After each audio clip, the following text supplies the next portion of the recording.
Well, the Plymouth, it has woke up from its slumber this winter.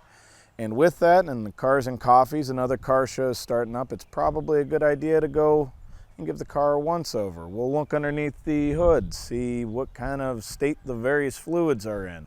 I'm sure the transmission is going to need to be topped off because it does have a slight leak. And we put a lot of miles on it last year, which means the brakes probably need to be adjusted. That is something you have to do with drum brakes every now and then, is pull them off and take a look and see if they need to be adjusted. So let's get to it. So we are in the driver's side engine compartment. Looking it over real quick, I don't see anything that is too terribly of concern. Looked at the headlight wiring and it's back to normal. If you remember last year when we went to Mo Party, the headlights burned out and I had to switch from a dual filament to a single filament headlight. In doing that, I had to rewire how the power goes to the headlight, and that has been changed back to normal. So we'll do a light check in a little bit, but it tells me that I have put back in dual filament bulbs, so that will be good. Kind of looking at stuff. Belt looks good. It's a little bit loose, but this isn't slipping, and that isn't slipping. We may need to adjust that. I don't see any chewed on wires from anything over the winter, which is good. Everything seems to be in order. Our oil pressure line being plastic. These being plastic, they have a tendency of breaking and then spraying all the hot stuff with oil. It's a great way to burn down your vehicle. I should probably change this over to a copper line, but it's still flexible and pliable, so for the moment it is not a major concern, but it is something we will need to address at some point in time. As we continue through the list of things that we need to take a look at, let's take a look at engine oil.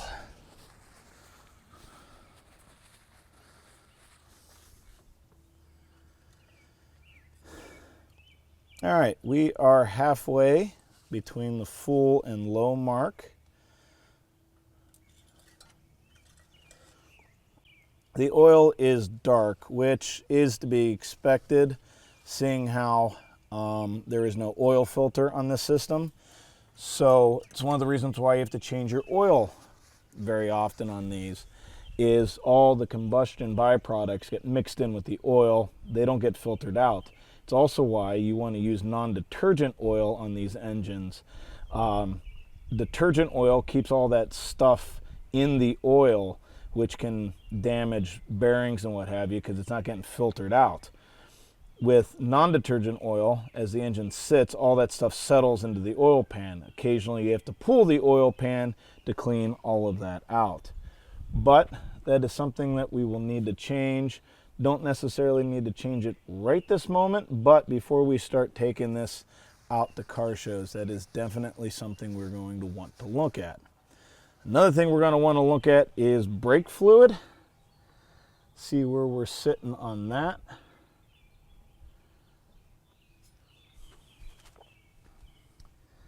All right, the reservoir is a little bit low, so either we are losing fluid or the brakes do need to be adjusted.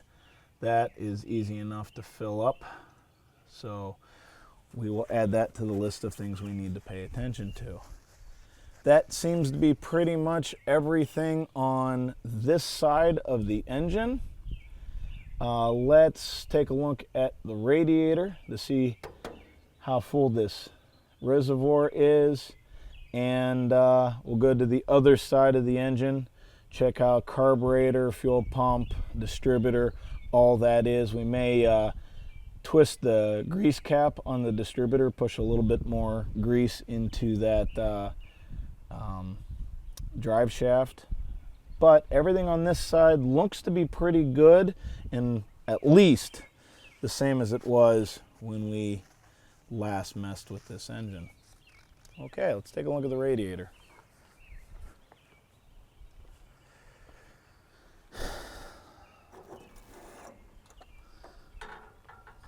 All right, The fluid is still there. It is still antifreeze colored, and it is at the bottom of this tube. That is kind of where you want it to be, because any higher than that and you don't have expansion for heat and it'll boil over. These old cars boil over all on their own. You don't want to give them more of a reason to. Okay, so that looks good. We'll feed this back in there.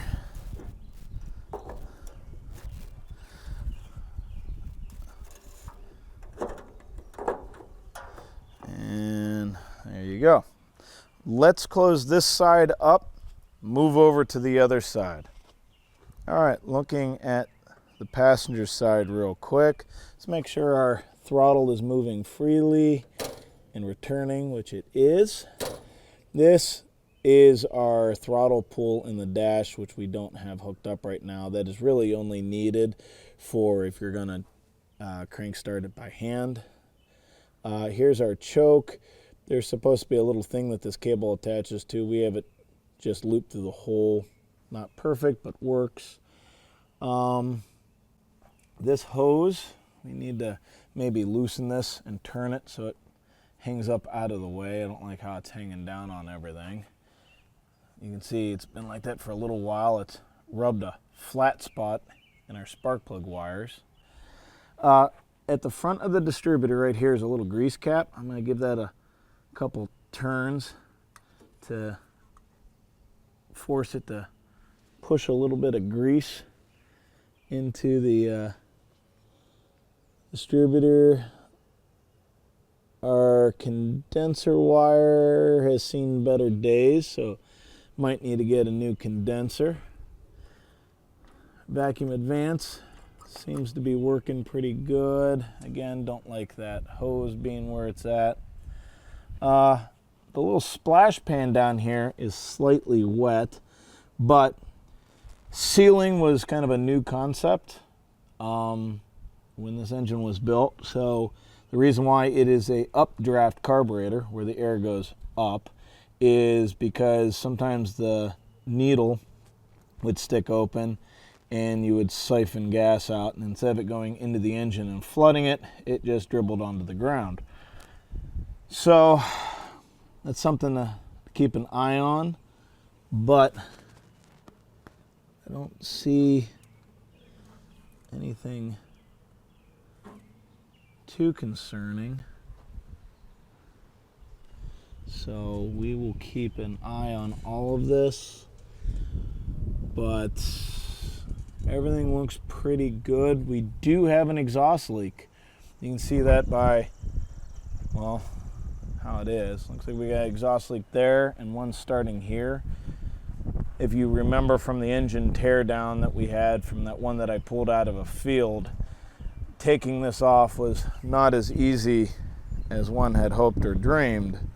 So if we ever have to mess with that, we will have to definitely find a better way of doing that. But now that we have kind of a rough idea of what needs to be done in the engine compartment, I'm going to go grab a screwdriver, see if we can loosen this up, spin it a little bit to get this hose up out of the way. We may pull a spark plug just to kind of get a feeling for how things are going. But nothing looks like it has gotten too terribly damaged or is about to fail on us. So let's get started. Let me go grab a screwdriver.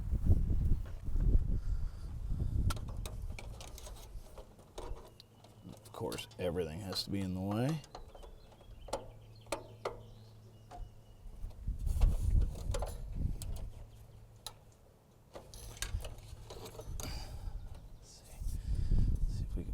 Twist this a little bit, cause this hose to want to be somewhere a little bit nicer.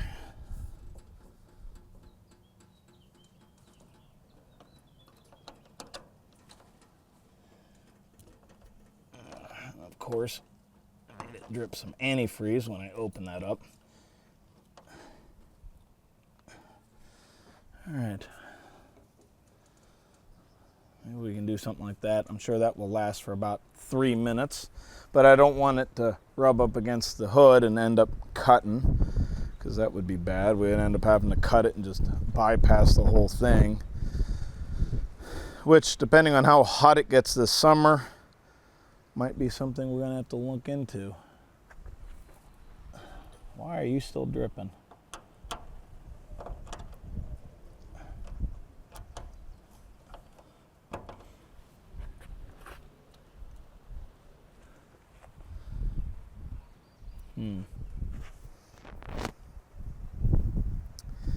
I don't like that. I'm going to crimp this off. I'm going to put a clean cut on that. So, to protect the hose, take an old nasty clamp off of it.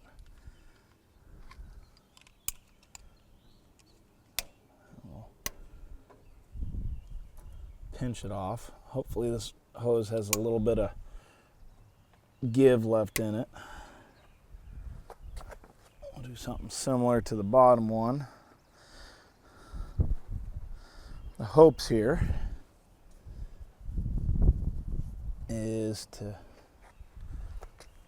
kind of pinch off the bleeding a little bit so that we don't have so much, come on, B, we don't have so much gushing.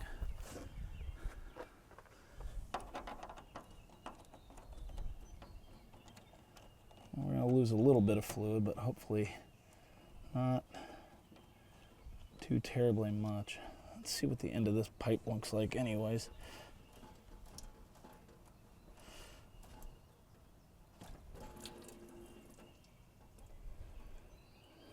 Oh, that actually looks pretty good.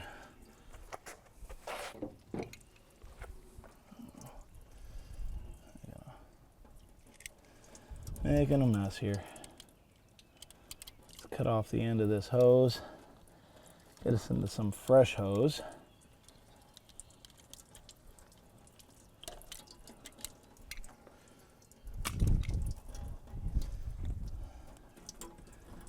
And put this on there. Oh, you know what? I also wanted to replace this clamp too. So we'll take this off. And put that on there like that.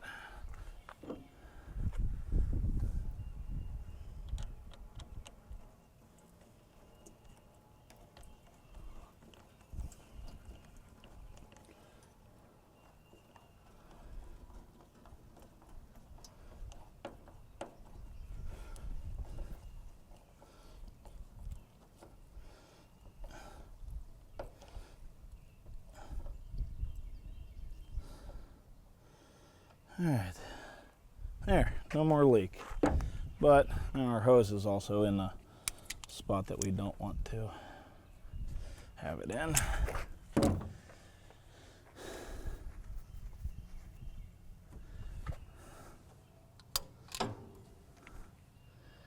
And it looks like our radiator hoses have survived the trauma that I just put them through. Let's loosen this up real quick. Clock our hose to hopefully keep it out of trouble. Clock our clamp to make it nice and easy on us.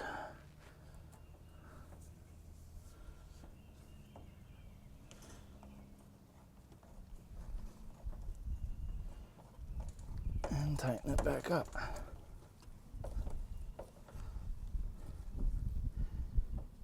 And there you have it. No leak. Hopefully that stays out of trouble. I need to buy myself some zip ties and maybe zip tie these two together. All right, that's that. Let's pull off a plug and see what that looks like.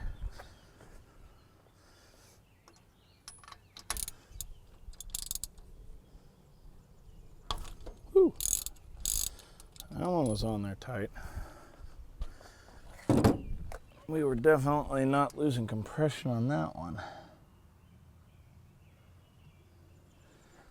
All right, that is a plug that probably needs to be replaced. There's a decent amount of oil on it, so a little bit of blow-by on that cylinder. But, all right, let's put plugs on the shopping list.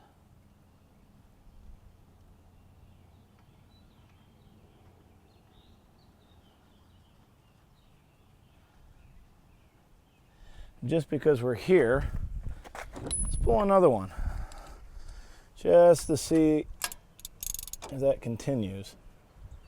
The amount of oil on that one has me slightly concerned. Oh, come on.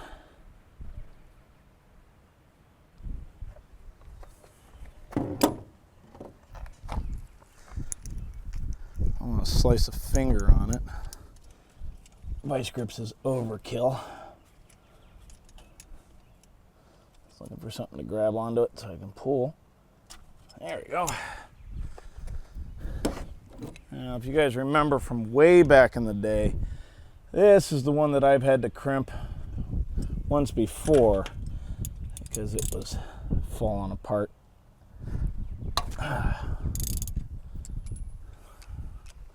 Boy, are those in there tight.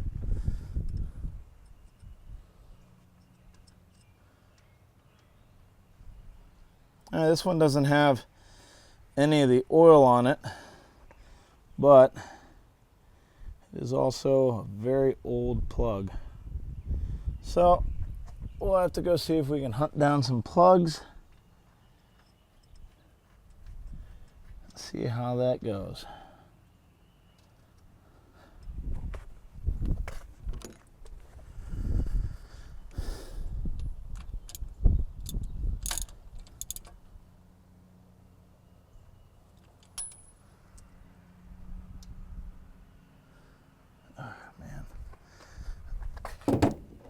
To cut my thumb on that connector. All right, so that is going to pretty much take care of this side. We can close this up, go take care of the couple things on the driver's side, and then we can start taking off these wheels and looking at that. All right, now let's pop this open.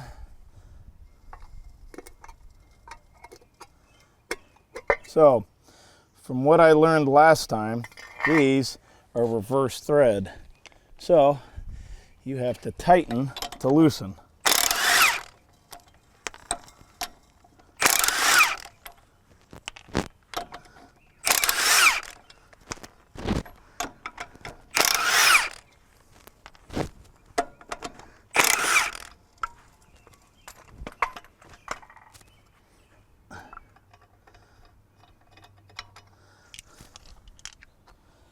All right.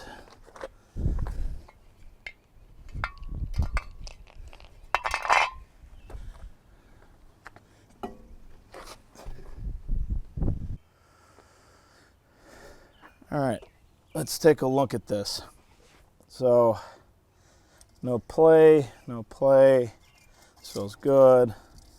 It's spinning really well. I hear it dragging a little bit, so they're not terribly out. So while we got the wheel off, let's look at everything. So, leaf spring looks good. These joints look good. This, we'll just say that looks good, even though it's a little bit concerning. All of that is decent. Our brake line seems to be faring well. I don't see any issues on the back. Let's go get a wrench and we'll push the adjuster until it rubs and then back it off ever so slightly.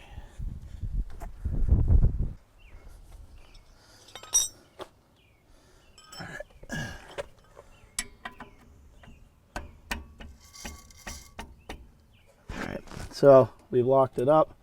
We'll back it off.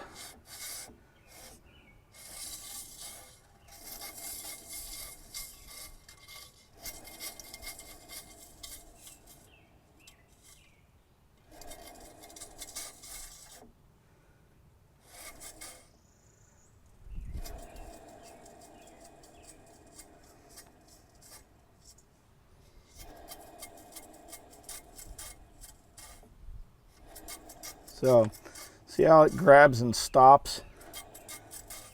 That's too much. So we'll back it off a little bit. You want it to slightly rub, but not too hard. And we'll do the same for here. Ooh. Maybe the wrong way. Yep, that was the wrong way. So we'll back this up a little bit.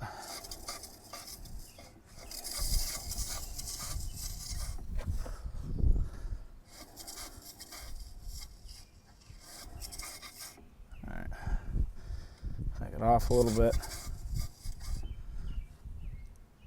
Oh, too much.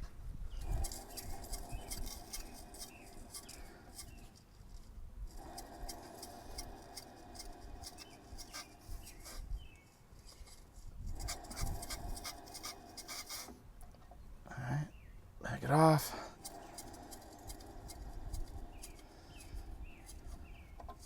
All right, now I'm going to go hit the brake pedal, and that should, set everything, and then we'll see if there's too much drag and adjust if need be.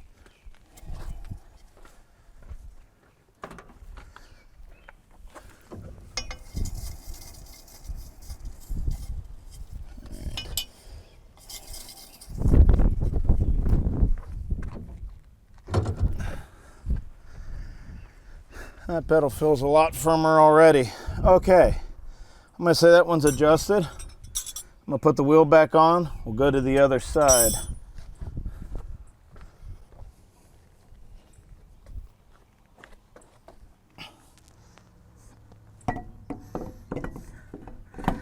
Oh, come on.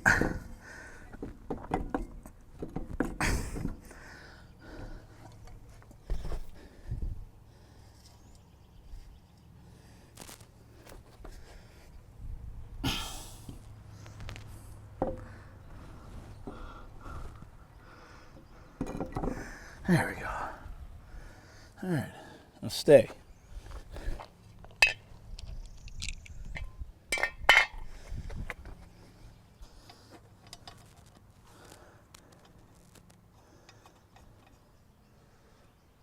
So, all these are snugged up. Let me set up on the other side, and once we get both wheels done, we'll drop it down and I'll tighten them with the wheel on the ground.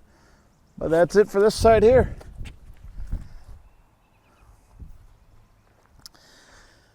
So over here, same idea. Let's pop off this cap. Take a look at how we are faring.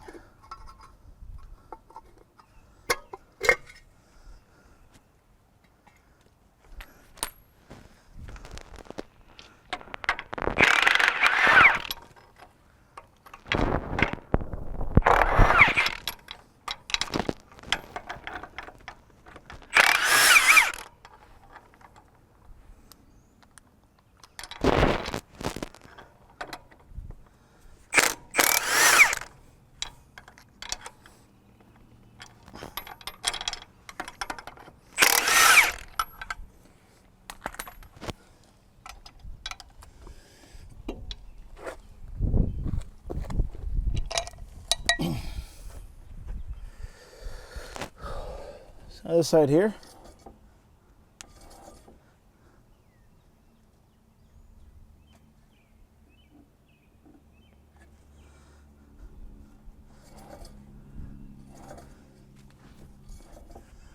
This one here has a little bit of lobing to it. Ooh, it looks like our shock here. I'm gonna have to see if I can find a rebuild kit to that or something.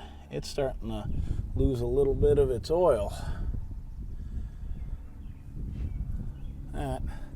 That will be something we're gonna have to look into for replacement. But fuel line's looking good, brake lines are looking good, ball joints and tie rod ends look pretty good. Fairly happy. Not completely thrilled with how this is going. Let's see if we can help it out a little bit.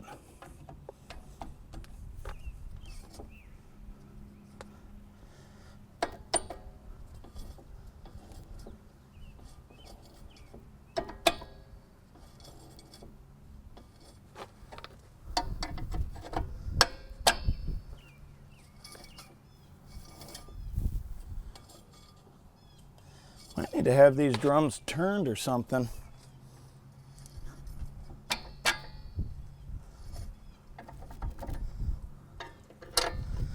It's completely possible that the bottoms are out too tight.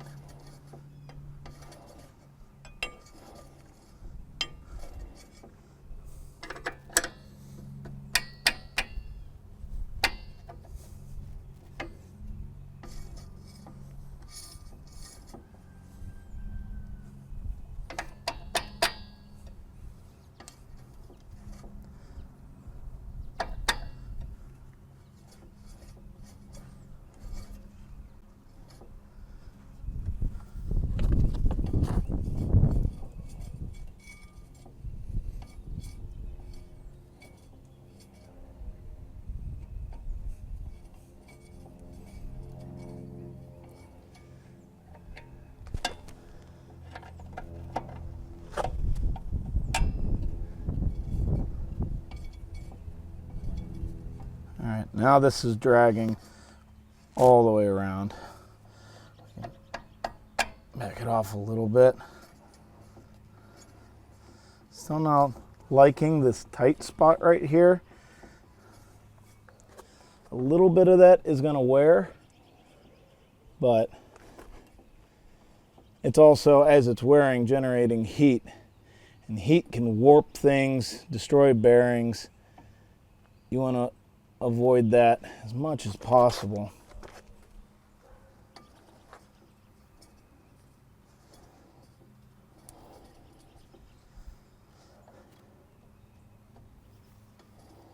This is kind of a feel thing. You want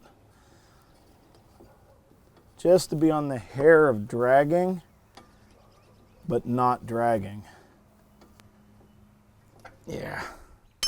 Let me go grab my tools. We'll take this one apart and see what's going on, because there is something not right with it. All right, let's start with taking off this dust cap.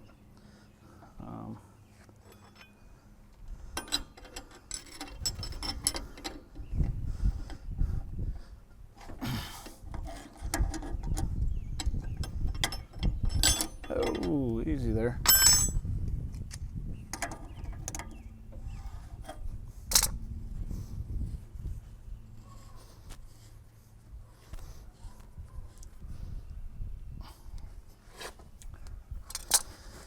All right.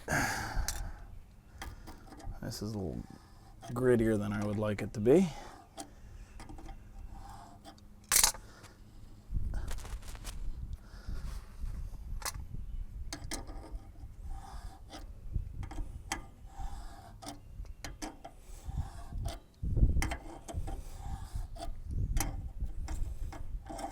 Oh.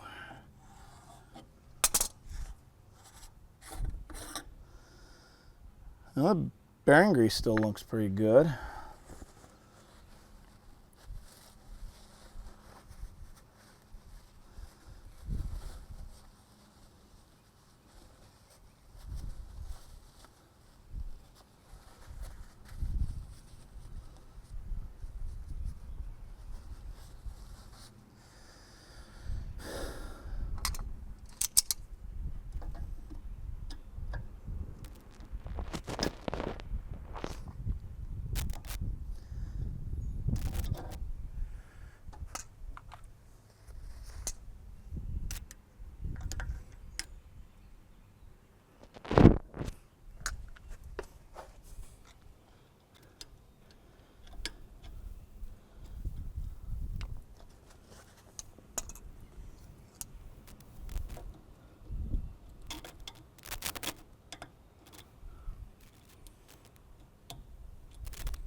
Come on.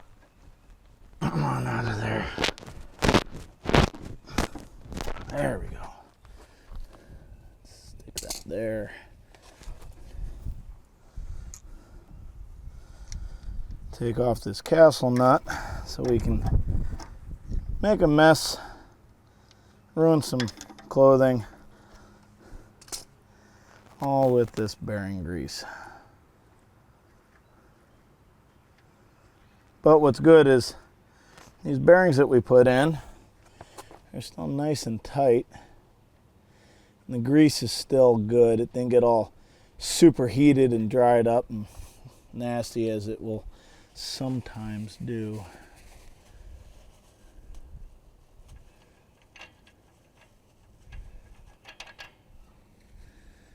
All right.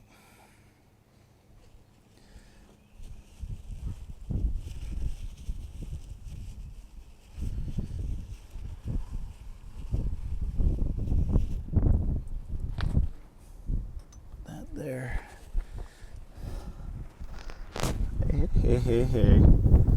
Work with me here, wind. All right, let's see if we can coax this bearing out. Bearing looks good. Race looks good.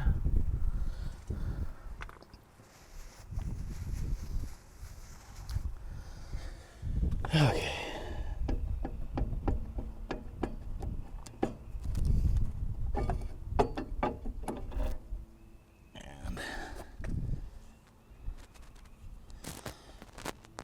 So the good news is I don't see any heat marks. I do see a couple spots that maybe the pad was sitting on while it was parked. Not terrible, but let's take a look at these shoes.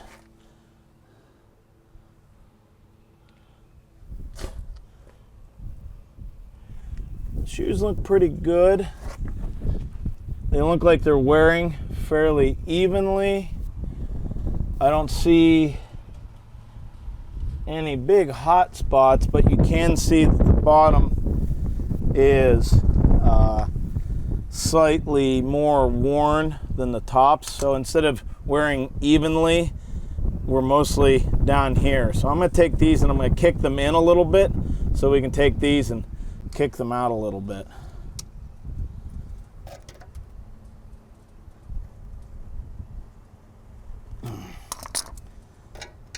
I might need a different size this. All right, I shall return. Now I should probably invest in it, but there is a tool that will thread onto here, and it has a little finger that you measure, where this pad is, and then you slide it around to make sure that all of this is at the same distance from the pin, which will help you with this issue, make it less likely to happen. So, again, wrong size wrench. Be back again. Okay. Let's loosen this up. I can go there. That should enable us to move this.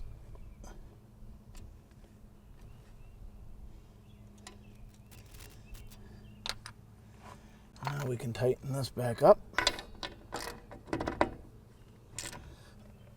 And then we'll do the same on this side. We'll loosen this up.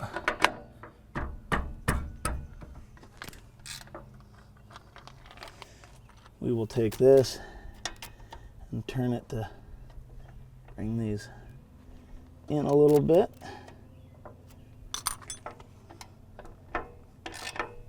And tighten this back up.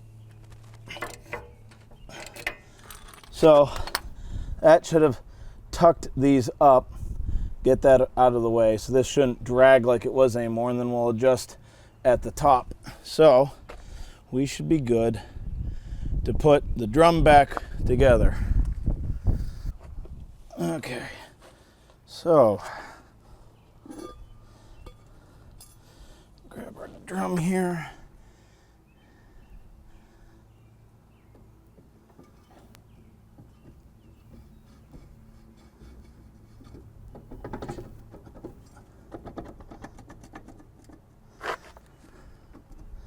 Okay, that's in.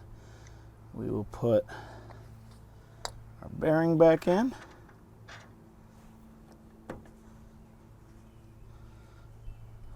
Oh, come on. Don't tell me I overset that.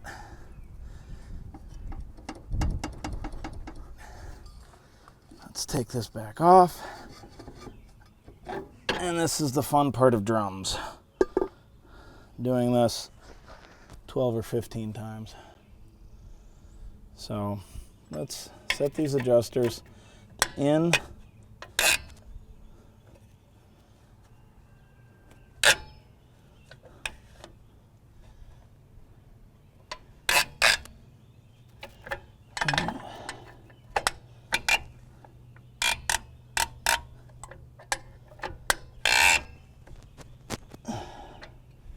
Okay, those are all the way in.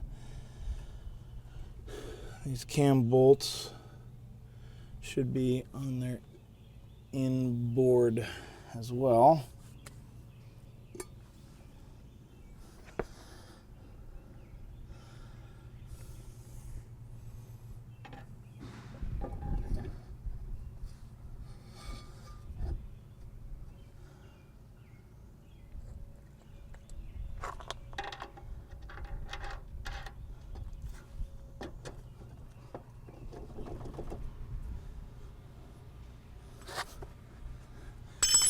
Oh, it still doesn't feel right.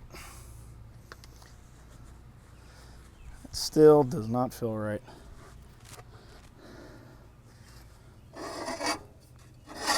Super tight. Why are you so unbelievably tight?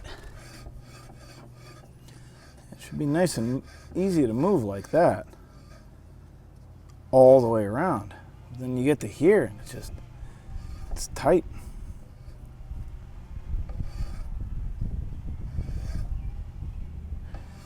I'm wondering if we have a warped drum, because I can't find anything mechanically that's wrong.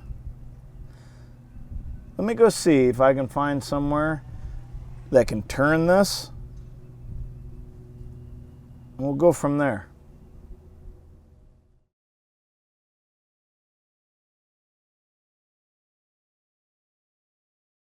And I have gotten the drum turned. 2 adjusted front brakes. We are good to go. Let me set her back down on all 4 wheels, and we'll fuss with the last 2 things that I want to do. Now I got gear oil all over this thing. It's so easy to use. Ow. All right, so